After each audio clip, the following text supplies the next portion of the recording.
Hey guys, Animus Travels here.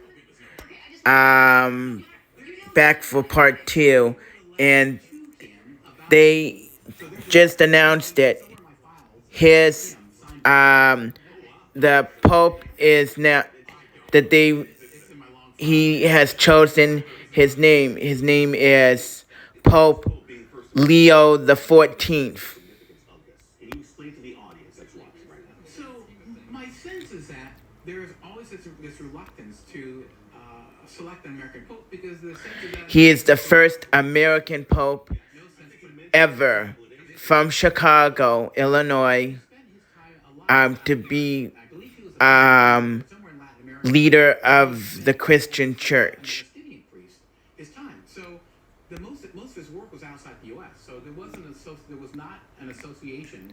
And there are the people who chose him. His work as in charge of the Augustinians, the worldwide Augustinian order, and working primarily in Latin America gave him this sense of a global outreach and global scope on the church. But he can't give special focus to the United States. His role as being the universal church. The universal 1.5 And billion. hopefully more maybe symbolic for the larger. But let's pretend I'm an American political leader. Might I feel good that the Pope at the Vatican has something in common? Do you see what I mean? Like, you know the boss in that sense. When the Pope comes to the U.S. to speak to the Congress, he'll speak in English and American English. So that would be the thing that throw a lot of people. Okay, so South America, he did serve in Peru, 85, 86, 85 to 86, and then 88 to 98 as a parish pastor, and pastor, Diocesan official, seminary teacher, and administrator during that time. So yeah, he did have some time down in South America during his time with the church early on in his career. And he checks all the boxes. He was a pastor, which meant he knew exactly what I do as a living for someone's head of a parish. So yeah, there's a guy who knows our experience. You said something very interesting, and that is for the first time ever, we're going to hear a pope that speaks English as a native language. And American English. And American English, right? So he's, Or any kind of and he will have, a better understanding of American culture than any of the others have had. He's a Chicago boy. I mean, the only issue people have is whether he's a Sox fan or a Cubs fan. That to me is strange. I'm of a man of a certain age. I've never had a priest that was that close. That is a man. It makes it a little bit more relatable as a Catholic.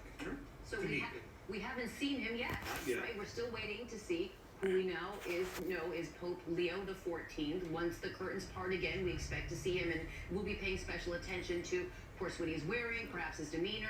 Again, just hearing him speak for the first time, it'll even be his words, what he'll say. right.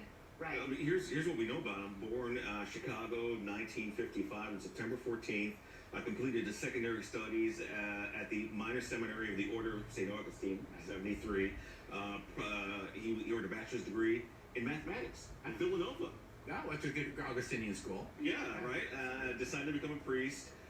He joined the Order of St. Augustine in September 1977. Then he took his vows, 78, a year later.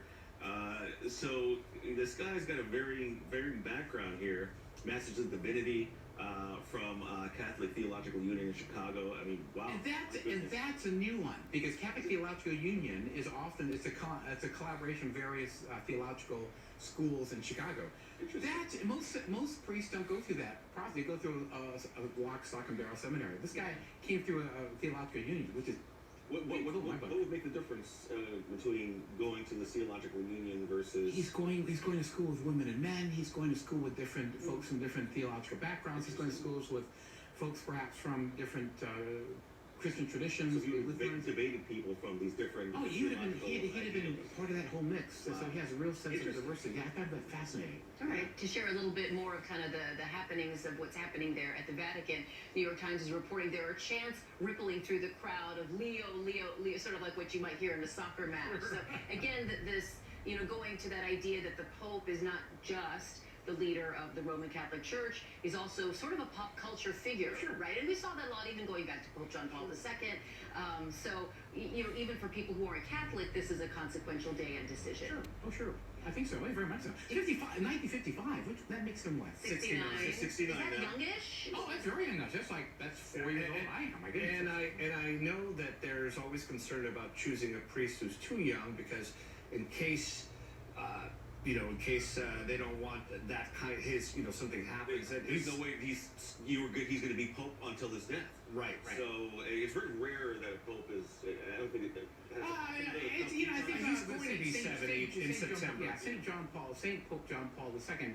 His pontificate was lengthy. Yeah, that was lengthy. That was lengthy. Yeah, right.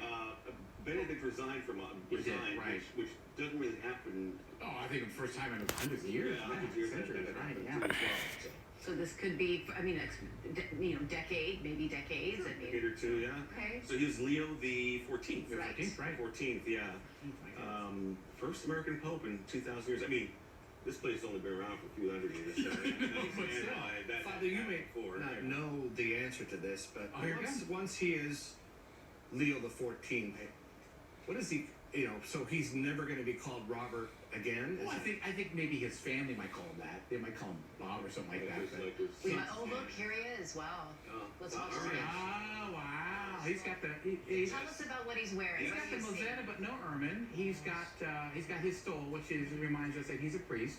So that's a bit. On the more. For those who are not Catholic, describe what that. So Mosetta is a little cape that he wears on there. He's doing a very papal thing to do that. Let's see. He's got, of course, his Mosetta. That's a Mosetta. The stole is what designates someone as a priest liturgically. So that's what he's wearing there. Francis didn't wear a stole when he came out. Let's see. What's there? Let's see. My goodness. So a little fancy, right? A little fancy, but not the whole. Yeah, it's not the whole shebang, but he's got it. Wow. What do you make of his facial expression? He looks like a pope. I mean, he has that sort of pious look, kind of. I mean, pious like not pious, but pious like 10th, 11th, 12th. Wow. Yeah, it looks very distinguished. This is incredible. We had a South American pope. Now we have an American pope who spent many years in South America. Yes. This is an entire side of the world that did not exist in the early days of the Catholic Church. What makes his appointment again so significant is that he has had a role in appointing a good majority of bishops and priests throughout under the pontificate of Pope Francis. So he really does have some knowledge of those cardinals in there. This is powerful. What's his first order of business? I mean, all the things. Well, the best. Well, first of all, my guess is that hopefully he'll be riding back with the rest of his cardinals back to Santa Marta, where his residence is, and maybe either thank them or give them mean looks for electing a pope. Maybe again well, first of all, this weekend, Sal, you'll hear this. We'll hear the name of Leo during Mass, right? Because that's going to be who we're going to put it back into the Eucharistic prayer. Exactly that. So, Gaussier, that's a good question. I mean, there's just a whole lot of things. He's got to be able to. I'm sure he has his ring. So he's got the ring, and probably there's some documents that need to be signed. Of course, he may have done that in the Room of Tears. Yeah. We haven't heard him say anything yet. Yeah. What is he just waiting for the crowd? I'm trying to listen in to see if we have any audio. I don't.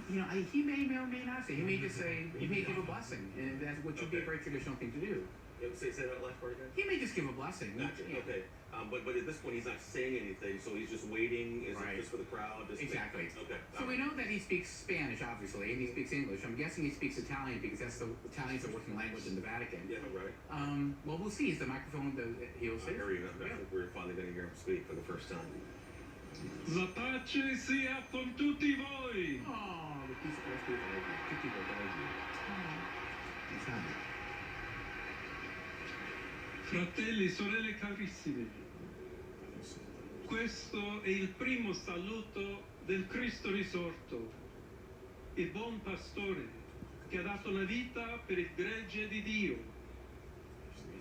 Anch'io vorrei che questo saluto di pace entrasse nel vostro cuore, raggiungesse le vostre famiglie, a tutte le persone, ovunque siano, a tutti i popoli, a tutta la terra.